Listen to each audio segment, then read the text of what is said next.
Now, this Balinesian beef rendang recipe is a real treat. Thank God I ran into it.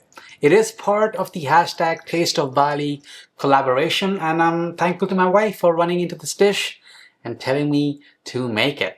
This is going to be my new favorite special occasion meal.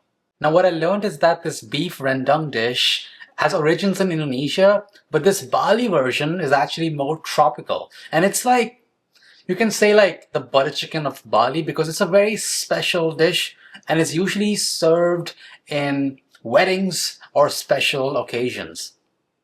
You can kind of tell that this is a special kind of dish because of the assortment of ingredients that's needed to make this. In retrospect, butter chicken is much easier, but this is amazing. So now I'm essentially adding everything for the base into this food processor, including lemongrass, some dried red chilies. You can use fresh, but I just like these dried ones a bit more. Garlic, ginger, some ground turmeric, coriander seeds, but I actually recently freshly ground up my coriander seeds, so that's what I'm using here. This ground coriander in my case. Some black peppercorns, ground nutmeg, some roasted cashews, shallots, and then some oil. That's gonna help blend it, but you definitely will need some water at some point to make sure the blades actually move properly, so just add the water right now. Once done, this paste is gonna be super nice, bright, and yellow. I should probably experiment with putting this paste over like some chicken and marinating it, because I think this paste has a lot of potential. It smells super nice and fresh thanks to the ginger and the lemongrass. Now to get to the actual preparation of the beef rendang, heat a large pan, add some oil in there using a neutral vegetable oil, and then once it's hot, keep that pan hot, medium to medium high heat, because we want to give that beef a really nice sear. So you should hear the sound as you continue to brown that beef, and then turn it once the first side is nicely browned. Once that beef is browned all throughout, you can set that aside, and now, while everything is hot, add the paste right in that pan. It's gonna be quick and exciting. In case you fear that it's gonna burn, it shouldn't, there's enough moisture in there, but if you do feel that, add a splash of water. But now you want to cook this paste until the flavors essentially develop. And you'll know that because it'll slide around the pan a bit easier and the color will darken.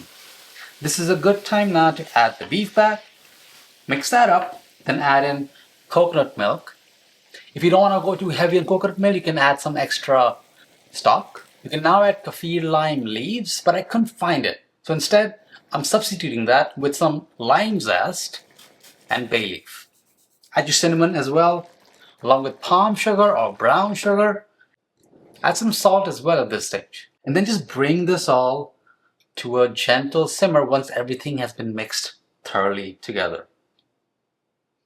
The hard work is done because now you can just cover this and simmer it very gently for 1.5 to 2 hours. And this is the best part because this is where your kitchen will smell incredible. You'll know the dish is done once there's some natural fat, maybe from the sauce, maybe from the beef, that's gonna naturally render out and float on the top. Kind of like this. You can of course make more sauce by adding in more stock. And you can keep cooking it for longer, because the longer you cook this, the slower you cook it, the more tender the beef will be. And once you're happy with it, add in fish sauce or soy sauce for some seasoning, along with some lime juice. Now I'm definitely not going to pretend that I'm some expert at Balinese cuisine. I've never had food from Bali. I've never been to Bali. I probably wouldn't have even cooked food from Bali if it weren't for this collaboration. But that's why it is so cool. Because thank God I made this dish. Because it's just tasting so good. It smells amazing in here.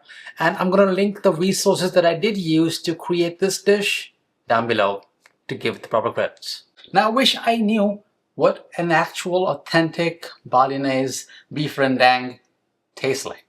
I don't. So what I'm going to describe here is what I hope it should taste like. It's like all sorts of umami in my mouth. Like there's some spice, there's some sweetness, there's like a bit of that zest, from the lime and the lime zest they put in there.